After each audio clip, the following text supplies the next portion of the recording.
So you say. Might I ask what you were doing up in the mountains at all, and where you were coming from, and where you were going to? In fact, I should like to know all about you. Not that it will do you much good, Thorin Oakenshield. I know too much about your folk already. But let's have the truth, or I will prepare something particularly uncomfortable for you. A star shines upon the hour of our meeting, wherever you happen to be in Middle-earth. Thank you for joining me again today as we talk about another one of my favorite Tolkien characters, the Great Goblin. I wanted to make this video because there aren't many videos out there on this character, and I saw the opportunity to hopefully shine a bit more light on such a unique character. Chief of all the goblins who lived beneath the high pass of the Misty Mountains, his life and death were influential in the stories of the Company of Thorin, and later the War of the Ring. But who truly was he? Let's talk. Alright, another quick disclaimer before we get going. Although I've read a lot of Tolkien, this is the first time I'm actually saying many of these words out loud, so I'm going to do my best to pronounce everything the way Tolkien had intended when he was writing. If I happen to absolutely butcher a pronunciation, please let me know in the comments so I can fix that. Also, I will leave links down below to all the artwork that I used down below in the description. If you see your art and I forget to credit you, please send me a message so I can credit you properly. Okay, so let's hop into some history and backstory. Like many of Tolkien's villains, there truly isn't much known about the origins of the Great Goblin. He appears for the first time during The Hobbit in the chapter Overhill and Underhill. That passage reads, "There in the shadows, on a large flat stone, sat a tremendous goblin with a huge head, and armed goblins were standing round him, carrying the axes and the bent swords that they use." Unfortunately, most of his history, and frankly many of the histories of Tolkien villains, were never recorded, and is mostly left to conjecture. We do know, however, that during the late Third Age he was chieftain of Goblin-town, and ruler of all the goblins that resided under the Misty Mountains during his reign.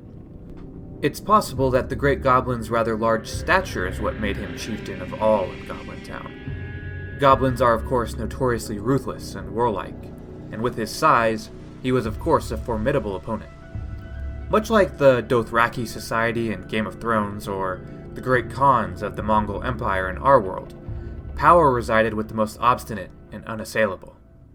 So here I'm going to stop to briefly discuss that the term goblins and orc are often used interchangeably during Tolkien's work, but it's most evident during The Hobbit, the primary source of today's video. It's often the case in the fantasy works that followed Tolkien that orcs are usually just described as larger versions of goblins, and for goblins it's the same case, vice versa. This, however, is not the case in Tolkien.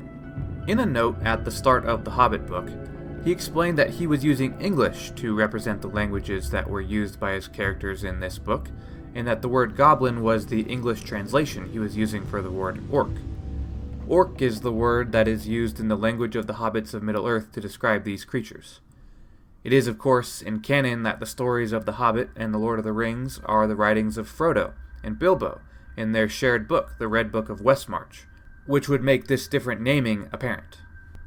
One final example of this naming convention is when, in The Hobbit, Gandalf asks Thorin if he remembers Azog the Goblin, while in other works, Tolkien describes Azog as a great orc. In conclusion, when it's shown that one character is referring to another character twice, using two different terms to describe them, these terms are shown to be interchangeable by the author. There's much more to be said on this topic, but I think it's important to note that the Great Goblin and his subjects were extremely similar to the orcs we see later. Back to the story. Now we all know about the quest of Erebor in The Hobbit. Thorin Oakenshield with his company of dwarves, accompanied by Bilbo Baggins, the burglar, and occasionally led by Gandalf the Grey, set out to reclaim the Lonely Mountain from the terrible fire drake Smaug. On their journey, of course, we will find they run into the subject of this video. After a narrow escape from Bert, Tom, and William, a band of mountain trolls which had made their way down from the mountains to the lower Trollshaws in eastern Eriador, the company of Thorin Oakenshield discovered a cave where the trio had been stashing their treasures. The company discovered many things, including food, ale, and lots of gold. Among all the valuables, however, were 2 swords adorned in beautiful scabbards and jeweled hilts. These swords were no ordinary swords. Later on in their story, when they arrive at Rivendell, Elrond is shown these swords, and he reveals their true histories. Orcrist, the Goblin Cleaver, was one. Glamdring, the Foehammer, was the other. Both of which, he tells, saw services during the Wars of the First Age, and were forged by the High Elves of the West in the hidden city of Gondolin. This war, these elves, and that city, even the small dagger Bilbo finds that he later names Sting, however, deserve videos all of their own and don't pass any more into our story today. How these swords, who themselves had renown of their own, came to reside in the treasure cave of the three mountain trolls is unknown. In Chapter 3 of The Hobbit, A Short Rest, Elrond says, "One may guess that your trolls had plundered other plunderers, or come on the remnants of old robberies in some hole in the mountains of old. I have heard that there are still forgotten treasures to be found in the deserted caverns of the mines of Moria, since the Dwarf and Goblin War." Now later on in their journey, after they departed Rivendell, they make their way up to the Misty Mountains.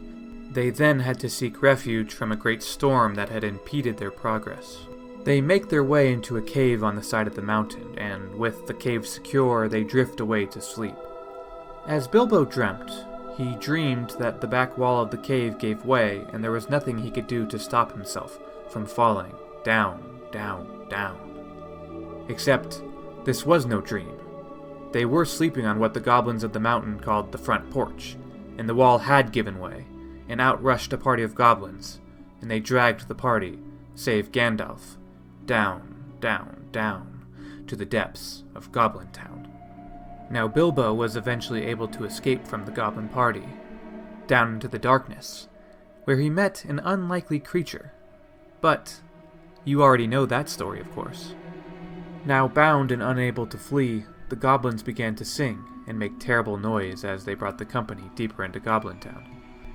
Deeper and deeper they delved until finally they were at the feet of the terrible sight of the Great Goblin. As the leader of the company, Thorin was on the receiving end of the chieftain's inquiries. In the movies, Thorin is rather blunt and standoffish, whereas in the books he's much more well-mannered. They are in fact outnumbered and likely to be killed, so the only way out was cooperation, he believed. When the Great Goblin asks what they are doing in his lands and on his front step, he lies, and tells him that they are simply on their way through the mountains to visit their relatives. "He is a liar, O truly tremendous one," said one of the drivers. "Several of our people were struck by lightning in the cave, when we invited these creatures to come below, and they are dead as stones. And also, he has not explained this." And the goblin raised Orcrist, so that the Great Goblin could see it for himself. At this he recoiled, and let out an awful howl of rage. His soldiers clashed their shields and joined in the calamity. They knew that sword. It was the Goblin Cleaver, Biter as they had known it, and it had killed many goblins in its time.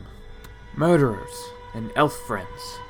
Slash, beat them, bite them, gnash them, take them away to dark holes full of snakes and never let them see the light again. In his anger, he bounded down off his throne right towards Thorin. With a sudden flash, all the lights of the caverns went out, and a tower of blue, glowing smoke spouted up to the roof and then scattered, sending white sparks all among the goblins. They now made more noise. Shrieks, howls, croaks, and jabberings, now more terrible than before. And then suddenly, a sword flashed. Within its own light, it went right through the Great Goblin, and as he stood dumbfounded in all of his rage, he fell, dead. It was Gandalf, wielding his sword Glamdring, the Foehammer. At this sight, his soldiers fled in every direction as they continued their ruckus, now fueled by the death of their leader. Led by Gandalf, the rest of the company escaped, and the life of the Great Goblin was over. Following the death of the Great Goblin, the goblins of the Misty Mountains found themselves scattered, and for the time being leaderless. They were, however, prepared to avenge the death of their chief. A massive army of goblins, wargs, and other terrible beings was assembled by Bolg of the North. Bolg was the son of Azog, the Defiler, who had been killed by Dane Ironfoot during the Battle of Azanul Bazaar. With his armies ready, he marched on the company of Thorin, which had made it successfully to the Lonely Mountain. Alongside the dwarves of the Iron Hills led by Dane Ironfoot, the men of Laketown led by Bard the Bowman, and the elves of Mirkwood led by Thranduil, what followed came to be known as the Battle of the Five Armies. While the details of the Battle of the Five Armies and what became of Thorin's company are great topics for another video, the story of the life, death, and the shockwaves that sent through the orcs and goblins of the north now comes to a close. In the words of the Great Goblin himself, "That'll do it." And so you have it. That's the brief story of the Great Goblin. For the second video in a row, we've managed to tackle another of Tolkien's more minor characters. The Great Goblin, in fact, is only mentioned a few times, and his entire story is covered in only just a few pages. Still, a lot of the elements of his story deserve videos all of their own, so comment down below if I mention something in this video you want to hear more about. As always, thanks for watching. Take care and be good to each other.